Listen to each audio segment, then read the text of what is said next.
Kimberly, thank you for joining me today. And I'm so honored to speak to pretty much the first Asian American female statewide elected official. Am I correct in that designation?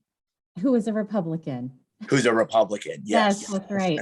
And I appreciate that. Yes, and when elected state treasurer in 2018, I became the first Chinese American Republican woman elected to any major statewide office in US history. So it truly was an honor and a privilege. And it's been a joy to serve as the state treasurer of Arizona. And before that, you had served as a leader in the state Senate. Am I correct in that as well? That's right. I served in the state Senate and was the Senate Republican Majority Leader, the second female to serve in that capacity since Sandra Day O'Connor served in that same position in 1973, 44 years prior. I had Sandra Day O'Connor, the former Justice of the High Court, as my guest in 2017. And she sat down with me at my Majority Leader desk, which was her former desk on the Senate floor. And what a privilege it was to share that time together.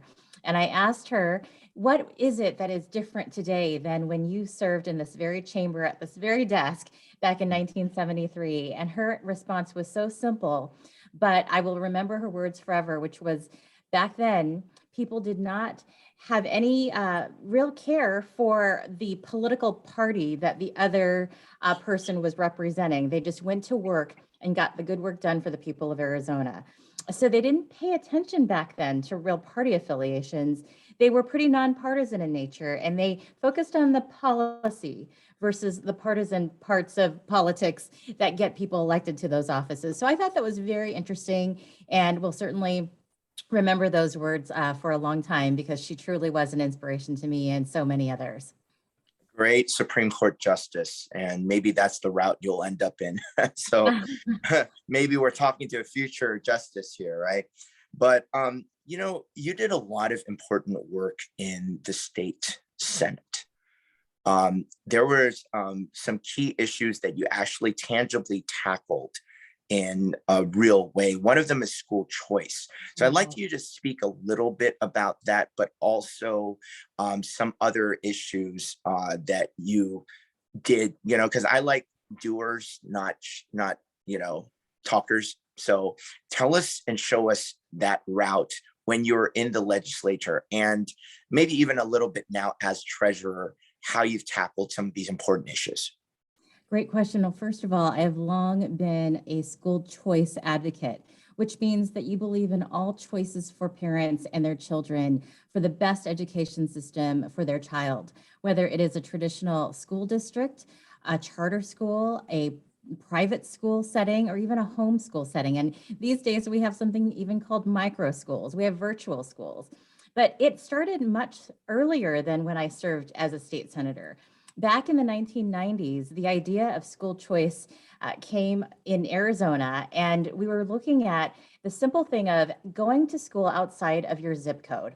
I mean, it was really as simple as that. And so we called it open enrollment back in the 1990s. And it opened the door for what we will now know in the whole country as charter schools, and being able to move your child wherever you would like to have them educated and not have any boundaries. So the idea of open enrollment allowed for a student to go to any school within the state as long as there was a spot open at that education system. We also worked on, I was a staff member at the time on the Senate Education Committee. So I was literally writing the laws that are now in Arizona statutes and have been on the books for decades. And so many other states have followed. We were talking about what a charter school looks like. A charter school is very different from a traditional school district. You don't have to use your district warehouse to purchase. You can go to Office Max or Costco and get much lower costs and do this more freely without the burdensome regulations and the time that it takes to get, a pencil to a classroom. And these are some of the thoughts that we had when we opened charter schools in Arizona. And it has been a model across the country, and some of our highest academic scores come out of our charter schools. We also have grown the students who go to the private schools in Arizona. And we have done this through what we call the Empowerment Scholarship Accounts, ESAs. I was proud to be an initial founding sponsor of this idea of allowing a a student who has the option of going to a private school, but may not have the funds to do so, to have public funds allow them to help pay for their tuition or other items, books and other supplies at a private school setting. And the reason for this is, again, it's the idea of choice. It allows parents to have the freedom to go to any school that best fits their child's needs. And in Arizona, I am so proud to say that our homeschool community has just boomed in the last decade and more. And I have been honored to be a speaker at their commencement addresses. And it has grown from the convention center to a large facility that was housing 4,000 parents and friends and family came to see these homeschool students graduate, and they are outstanding scholars. So really, we are so proud of our school choice system, but I am proud of the work that I have done since the 1990s when the idea of school choice came to be. And seeing so many states grow their school choice options makes me very proud that this idea that parents are in control and they have the choices. What best fits their child's needs is really what is best, not only for taxpayers, but for our education system. Yeah, so in California, I'm leading up an initiative for pretty much what modeled after the pioneering work in Arizona and some earlier states. Now, what are your thoughts on means testing or income phase-ins, and also saying that homeschools have to be accredited? Because I feel that there's a competing initiative that is trying to enforce those things, and it really feels like a watered down version versus trying to actually address the end user and benefiting their lives. What are kind of your thoughts on putting those barriers?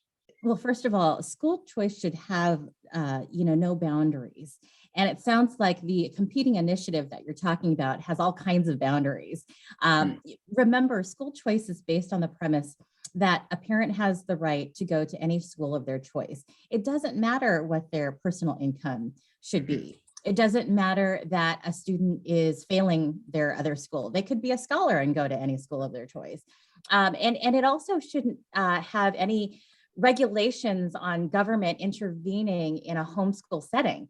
It's a homeschool because they want to have their freedoms to teach inside their homes. So again, it's big government overreach, government intrusion, more regulation into a family that just wants to do their own child's home education. And that should be without any government intrusion. Scores should not be granted to the government if they're homeschooling. In Arizona, just so you know, when a family wants to be in homeschool settings, they sign at just the one document that they will ever sign from the state is when they initially start as a homeschool family. And they submit that to the State Board of Education, which is a state entity. And that's the one piece of paper that they will ever have to sign that says, I am not enrolling my child who's of school age into the public school system. I'm homeschooling. And there's a name and a number, that's all they really need.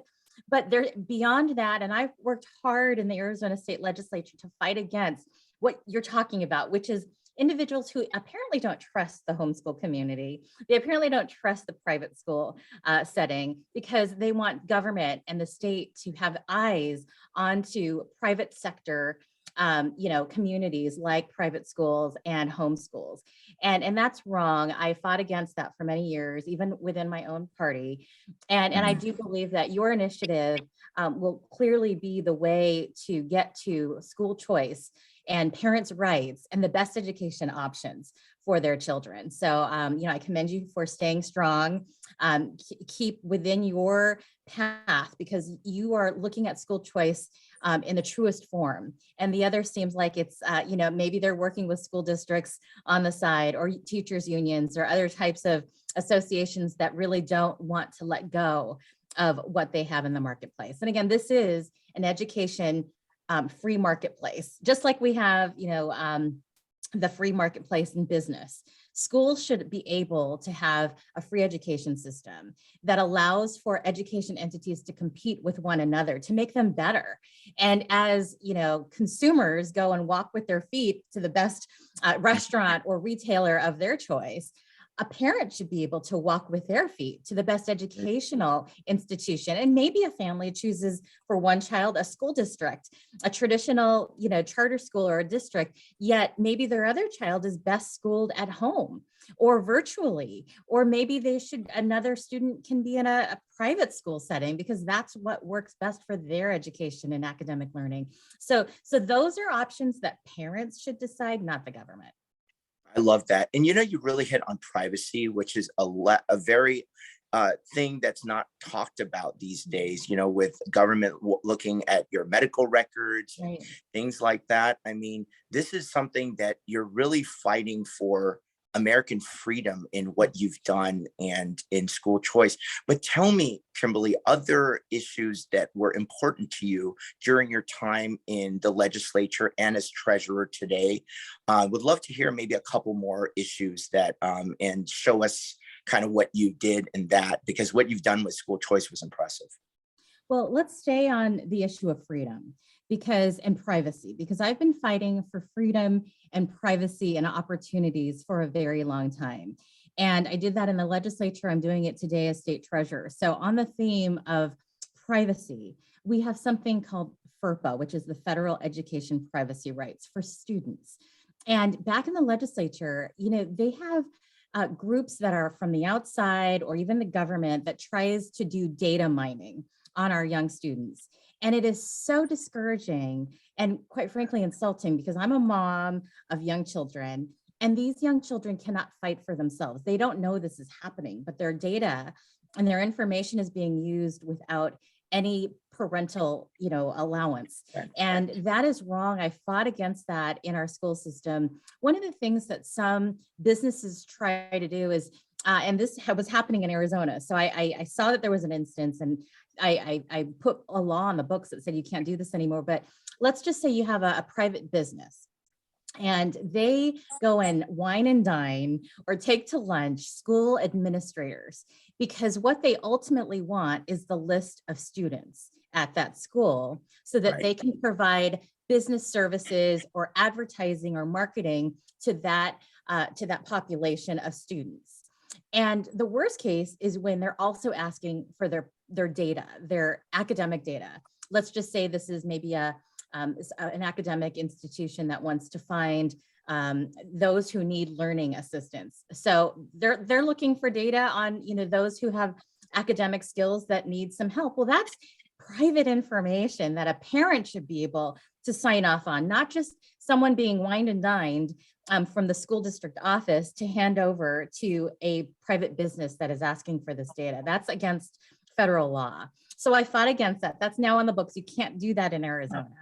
But let's just fast forward to the government overreach that we are seeing by the federal government. Joe Biden and his administration has been fighting to look at your personal data, particularly in the financial area, by moving any financial transaction from your private bank to the IRS without your permission, $600 or more. Yes. And that's your everyday citizen. It's not your highest 1% earner, as they say. And so this is, again, big government looking at your private financial records, whether they're private personal records or even business records. They want to know how you're spending your money, and that's not right. That's private information. And take a look at what is happening with the Biden administration's choice for U.S. Comptroller of the United States. This is someone who is in charge of all of the financial institutions privately across America. Biden's selection was Saul Omavara, who was schooled in Moscow, a Soviet-era administrator who wanted to centralize banking and put all of these private financial institutions under a public Federal Reserve. Wow. So all of what we know as the free enterprise system will be centralized as communism is, as social. We have seen this country go from a free market to one in which the people are relying more and more on a big government system. And that's why you see employers like my family, we don't see the workers come into the workplace anymore. They would much rather be reliant on that free money, that government check that comes in the mail, so they can just sit on the couch and not work. And that's not the way our country was founded. We were founded on work and work ethic and being able to earn your money for yourself. And I fear for the young people in America because they will rely on this big government system, and that's not American. Absolutely. And, these principles are so important to be fighting for. Thank you for taking on that fight. But I wanted to ask you, in the conservative movement, there's a lot of things, especially in the Trump era. And we understand he was kind of a hybrid in a lot of ways, but for a lot of conservatives, there was ideas and things that were pushed through that were not exactly, I'd say, in line with our values. For example, the mandates around, vaccines, which a lot of even Republicans are getting behind. And I know you have a strong liberty bent there.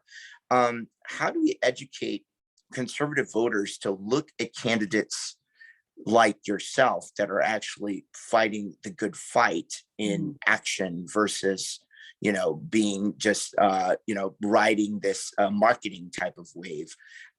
Would love to hear your thoughts on getting people to be interested in nuance and to be interested in tackling with the issues and seeing what one piece of legislation may lead to in the future. Like you said, this thing with Joe Biden's financial records, that thing is going to affect, basically, if that were to pass, it would be disastrous. So would love your thoughts on end user and how we can get them to wake up. Oh, it's such an important issue because, someone like myself, I have been working in, public service and public policy for many years. So it's a long-standing, proven conservative record that one can check on. And I'm proud of my record because, we've been fighting this fight, and all of these issues really have been at the forefront for more than just this point in time. We've been fighting for instance, freedom and allowing families to choose what's best for their health when it comes to vaccinations for many years. Just take a look at our school system. If a family chooses not to do their standard flu shot or other types of vaccines, there's always been something on the books that allows them to have that exemption, whether it be a religious exemption or a medical related exemption. And they've had that sign off on at least Arizona laws for many years. And when I served in the legislature, I was on the health committee, and, being, an advocate of freedom for all of these years, I helped those families who didn't have the means, the funds to be able to go do a copay to get that doctor's note, and get just a little piece of paper signed to send to their school for that medical exemption. So we allowed for the ease of that family to just do by fax or do by mail. They didn't have to pay that copay to just get the signature so that they could get the exemption for their child to not have a vaccine. That's something that I have on record for, I don't even know how many years ago it was. But again, it's fast forward to today. It's the same discussion. It's just a different one. Look at the issues, for instance, of, when we talk about our freedom in the marketplace and less regulation and being able to have a free marketplace so that businesses can compete, but businesses can stay open. Well, when we've had these issues of what is essential and what is non-essential, the government should not, for instance, be saying that one business should stay closed while the others should stay open. And that's not freedom. That's really big government saying that I choose a winner and a loser.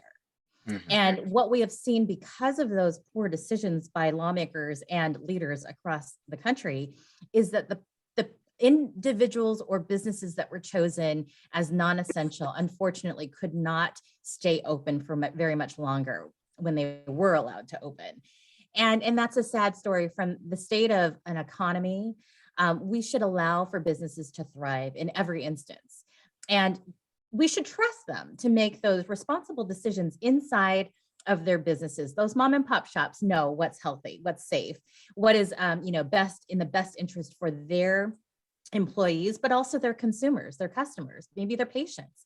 And so we should trust that judgment, and the government should not be picking these winners and losers. And we see that every day. But going back to your issue, you really have to take a careful look at candidates.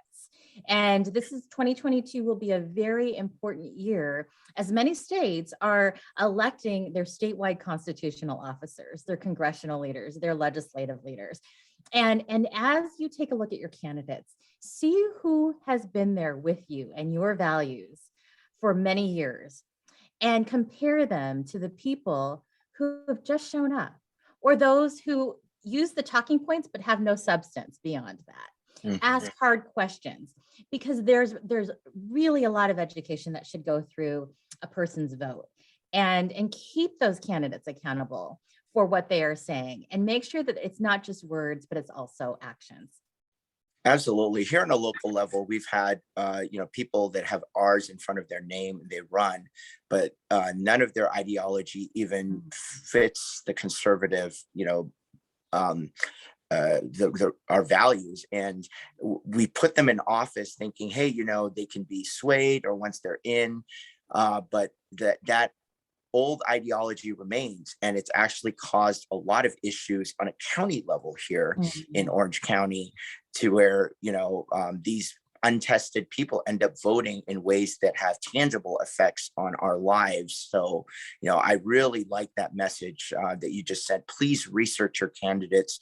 Please care about what they have done in the past, because past behavior is the perfect and the best, probably, I won't say perfect, but the best indicator of how someone will act when they're in the office. That's So right. Arizona is blessed to have you as a treasurer. Thank I you. want to move this over now to more personal note. Obviously let's do it right this time. The first Asian American female Republican elected statewide. That's a pretty big deal. And that I want to get to your Asian American roots. I understand your mother was a big inspiration to you. So tell us about her. Well, my family came from the grocery store business. In Arizona, back in the 1930s, my grandfather on my mother's side opened up a little grocery store in South Phoenix. And 9 children worked in this little grocery store that they called New State Market. And my mother was one of those 9 children. They worked so hard, as many families do, to achieve this wonderful American dream. And as they were getting ready for school, they would stock the store shelves. As they came home, they would work the cash register until they got to their homework, and then later to dinner, sometimes at 10 o'clock at night. And these are the stories of hardworking mom and pop shops across America, just to be able to provide for their families, but also to live out that wonderful American dream story, which is really so inspiring. My mother became a public school teacher, working in the education system for 38 years. But she taught me that, as you raise a family, and as we do achieve this wonderful dream of freedom and opportunity, we do pass it down to our next generation. And as I am a mother of young children, I do this public service work, not for myself, but certainly for my children and their future, because we see that our American values, the foundational principles that we have lived with in this wonderful country, are being stripped away every day by the radicals and the liberals and the socialists in this country. And so that scares me for what we would see ahead in our future. And that's the reason why I am fighting this fight. And I've been fighting it for a very long time. But the reason why I'm running for governor today is really for our future generation, to keep these principled values, these Mhm. ideals that we've had in this country of freedom and opportunity and prosperity.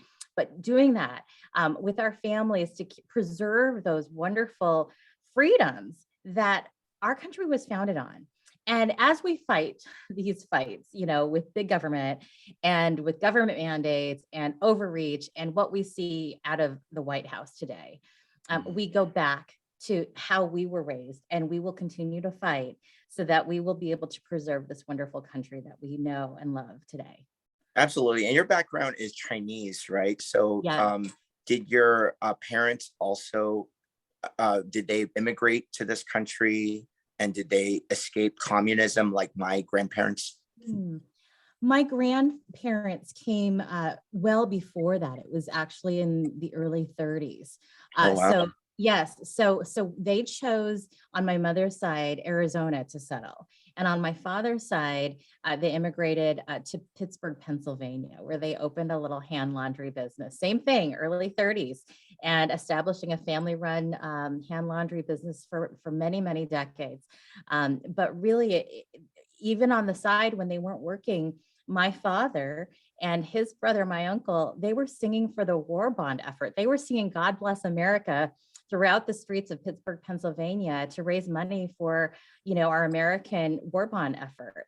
And it really, there are so many years of stories about how we have been standing for our freedoms, not only in my family legacy, but I hope that, I join so many others in this country to be able to fight this fight, especially as we enter 2022, so that we will elect the right people in these key positions, again, to preserve these freedoms and opportunities.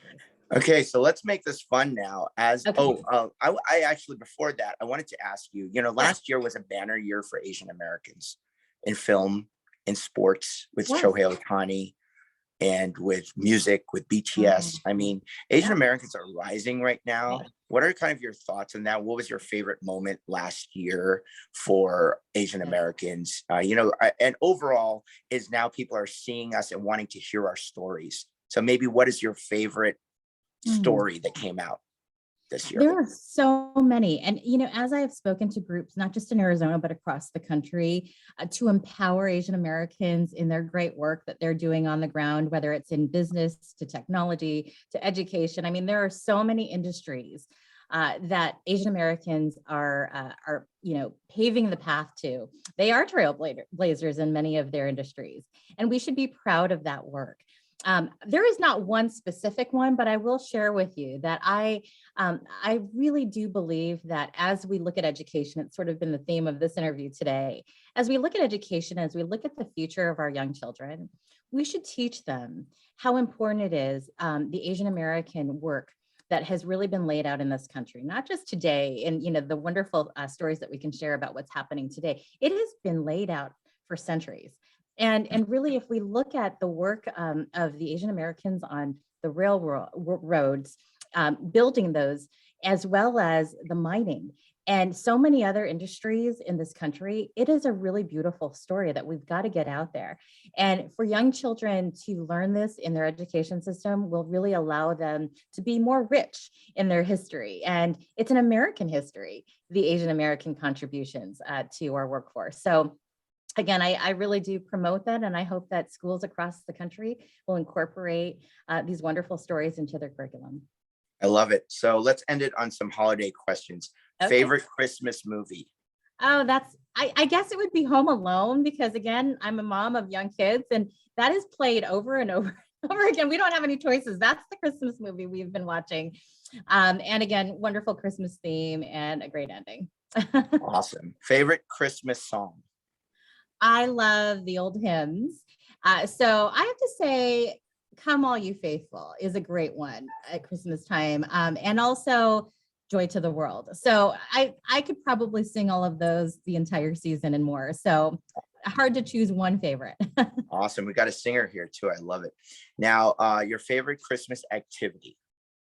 I love to join my children and family to drive around our neighborhood and various places throughout the city where there are beautiful holiday lights.